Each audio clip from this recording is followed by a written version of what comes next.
So in 1925, approximately 35 million hats were produced in the United States. Per the US population at that time period, that comes out to approximately 1 hat per man per year. The popular hats at the time were the fedora, the Homburg, the bowler, the newsboy, the straw boater, and the Panama. Gents, it's safe to say if you were to go outside during that time period, you would not see a man out walking around without a hat. In fact, Joe Rogan and Theo Vaughn were just talking about this over on their podcast about how hats were everywhere. It didn't matter if you're rich, poor, dressing down, dressing up. When you walked out of your house, you had a hat on. Fast forward 50 years to the 1970s, the total US population has more than doubled. But the number of hats being sold in this country, well under 2 million. Walking around during this decade, you're lucky to see 1 in 100 men wearing a hat. So what happened in the span of less than half a century? Why did men abandon their trilbies and fedoras? Were hats a fashion trend that just fell out of style? Or were hats a casualty of a cultural shift? Well, gentlemen, the answer to these questions is actually in this picture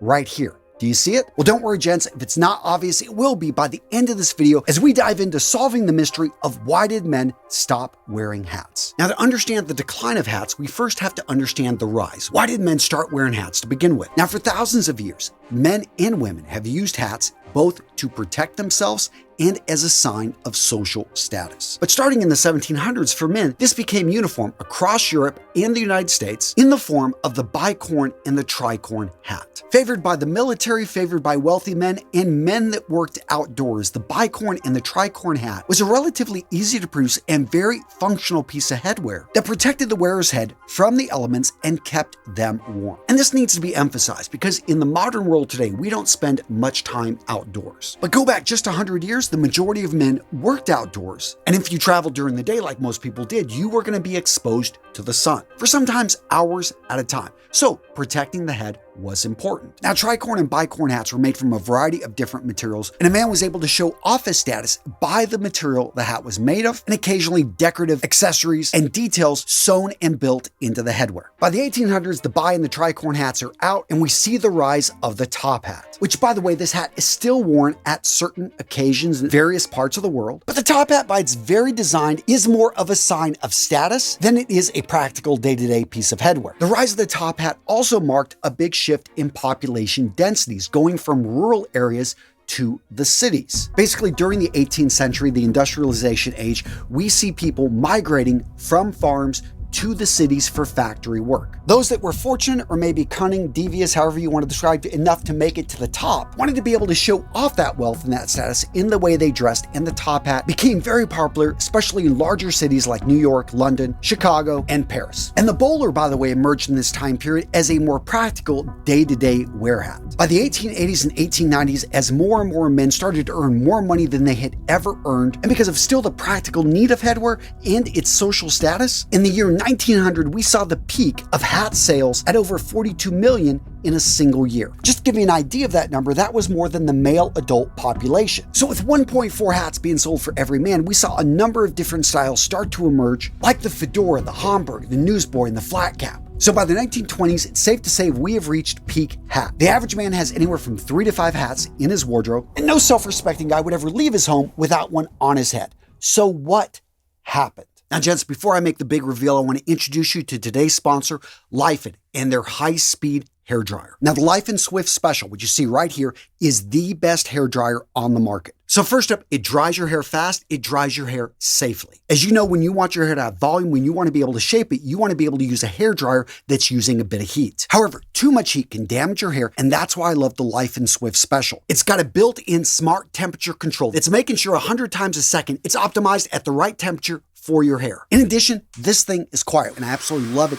because it doesn't make a whole lot of noise first thing in the morning. And with an airspeed of over 20 meters a second, this thing is strong. It's going to dry your hair 3 times faster than a regular hair dryer. All of that from a brushless motor that's designed to have a 1,000-hour lifespan. On top of that, you got 3 different nozzles. And gents, to make this offer irresistible, if you grab a Lifen high-speed hair dryer, you will get a Lifen Wave electric toothbrush absolutely free. I love this toothbrush. I use this toothbrush, especially when I'm traveling. I love how it's got a long-lasting battery. It's relatively small. Not only does it vibrate, but it oscillates, going back and forth. Basically, it makes sure you effectively brush your teeth, even if you've got poor brushing technique. which is actually a big deal because it cleans your teeth while protecting the gums. So gents, if you're ready to step up your grooming game, if you want your hair looking good, if you want your teeth looking good, both of these products are friggin' amazing. I use them, highly recommend them. And right now you can get a 2-for-1 just by using that link in the description of today's video. So go check it out. Take advantage of this deal, guys. It's a great one. So what happened to the hat? Why did men stop wearing it? Why did sales plummet? Now, based off my research, I've got 5 reasons right here. Let's go through and break them out. Now, this first reason was a shift in demographics, specifically where we are spending our time. The reality is from 1870 to 1970, the amount of men spending time outside, it completely flipped in terms of percentages. In 1870, a man would spend 10 to 14 hours outdoors. In 1970, he was spending on average less than an hour. The big shift here was from rural farm work to men moving to the cities, having factory jobs, having service jobs, and the rise of the white-collar industry. As men spent more and more time indoors, they realized and they stopped buying the headwear that would protect them when they were outside in the elements. Now understand, this was a gradual process. Men are creatures of habit. If you had been wearing a hat for the first 20 to 30 years of your adult life, most likely you continued that habit. You just had less opportunities to wear it. But it's that new generation we need to pay attention to, especially the baby boomers. We had a huge surge in new births from 1945 to the 1950s. All of these new young men entering the workforce in the late 1960s and 70s, for them, there was no habit attachment to wearing a hat,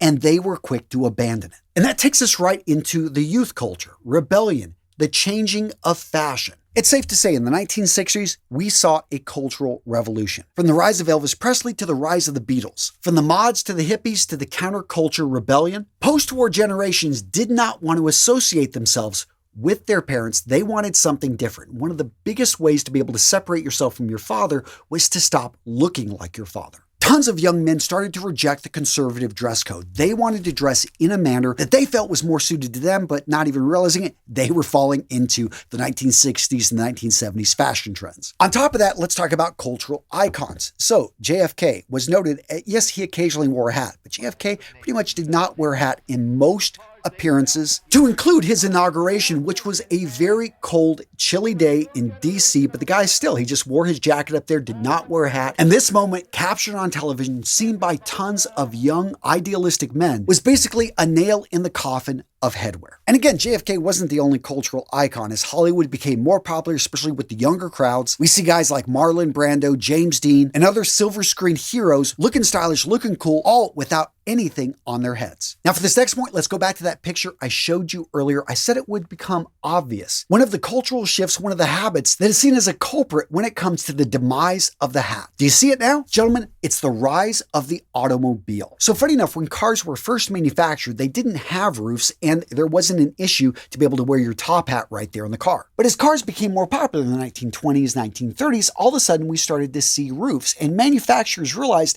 it didn't make a lot of sense for us to make raised roofs to accommodate those hats. Let's just lower the roofs and encourage men to take the hats off. Now, of course, a lot of guys are wearing flat caps or newsboys that can get away with wearing their hat in the car. But for most guys, especially if you're a little bit bigger, a little bit taller, you're going to have to take off that Homburg, that trilby, or that fedora when you get into your car. And as Americans and the world started to spend a lot more time in their vehicles, they realized the function of the hat, protecting them from the elements, all of a sudden became unnecessary. By the early 1950s, every respectable American family wanted to own at least one automobile. And as this became their primary mode of transportation, they spent a lot more time in it, not wearing their hat. Another interesting point about the rise of the automobile is that became a bigger class signifier than the wearing of a hat. Now, hats by and of themselves were never a true indicator of status. It also went with your clothing and the way you presented yourself. But in the last 100 years, as we have moved towards a more casual society, we've seen that people using class and status indicators through clothing has actually dropped off. Although interesting,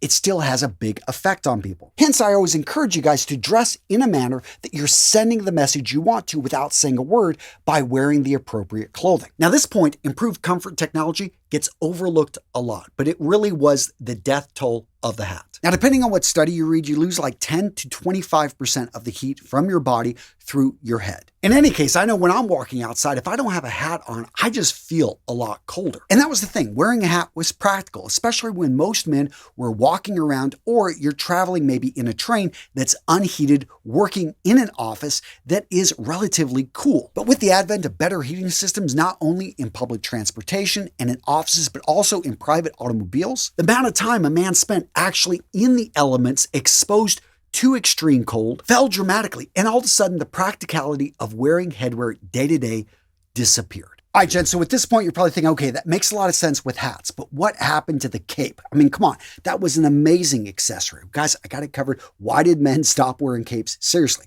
we actually had capes in the United States Marine Corps, which was friggin' awesome, but why day to day did men stop wearing them? Guys, I got you covered with that video right here. Seriously, it's a fun video. Go check it out. Boom, right there.